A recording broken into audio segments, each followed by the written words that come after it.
Hey, this is Nellie's Farm again. I didn't plan this little trip, but I was coming up here to do laundry.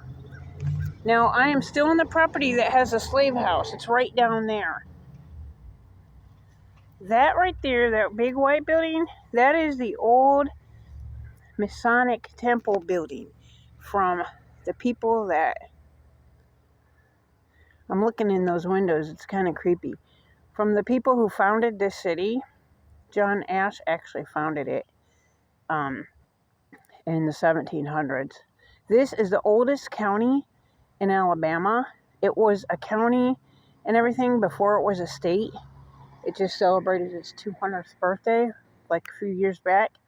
My older son who left home, James, he once saw a Victorian woman in the upstairs window with her hair in a bun in the old Victorian dress. They have different events still at that old lodge. That's not their lodge now, but anyway, it's kind of creepy. But I've always been obsessed with these old buildings. Everywhere I've lived, I actually used to own a home in the Bell Grove Historic District in Fort Smith, Arkansas. And the owner was buried in the backyard. Clarence was his name, Clarence Smith. So there is the mansion that the little slave house belonged to. Like I said, I think it's the Enzer mansion.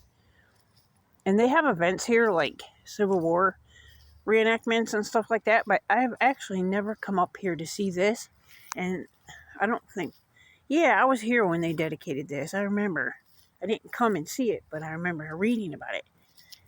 Commemorating Alabama's bicentennial, 200 years before it even was a state.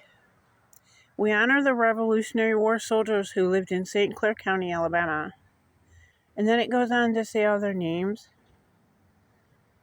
Marker placed by the following. It's the Daughters of the American Revolution group, 2019.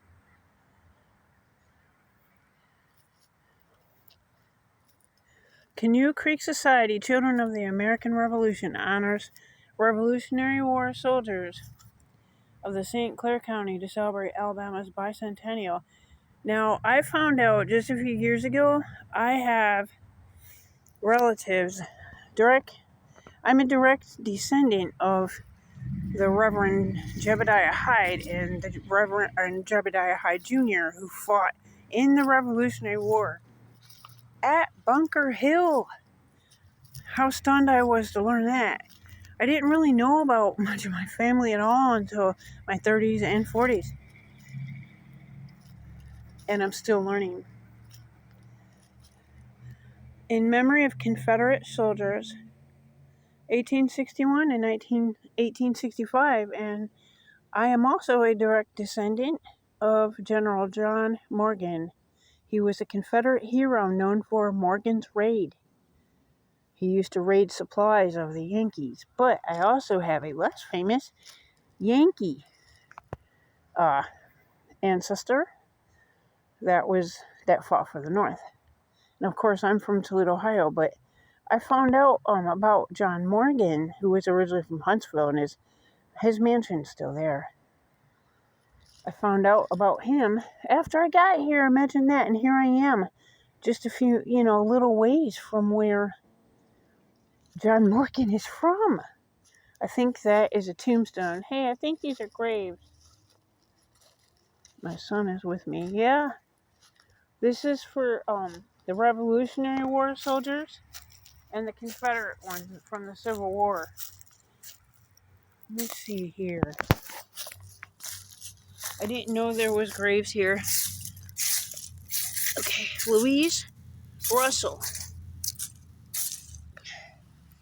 1877 to 1910. She wasn't that old.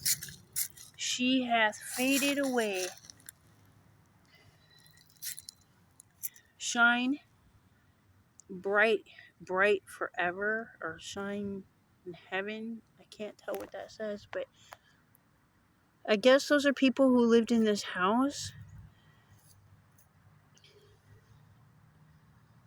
I didn't know there was a cemetery here.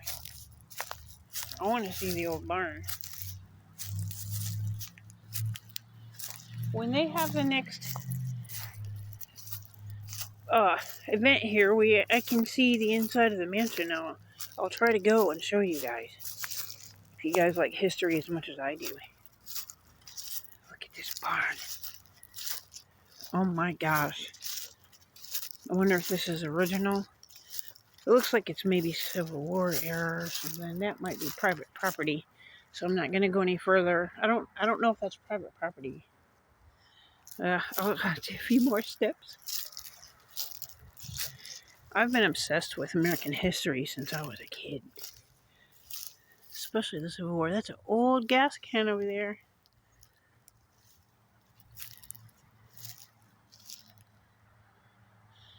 These kind of barns there's a lot of them around here.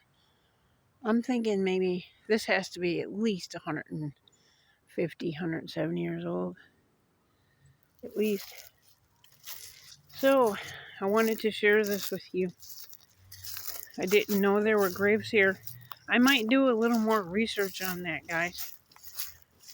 And thanks for watching. I'm going to have a few Halloween stories for you. True, real-life paranormal stories that happened to me before Halloween, too. I have so many things. So many things that have happened to us that I'm going to have to really think about it. Which ones I'm going to share this year. Every Halloween I do that.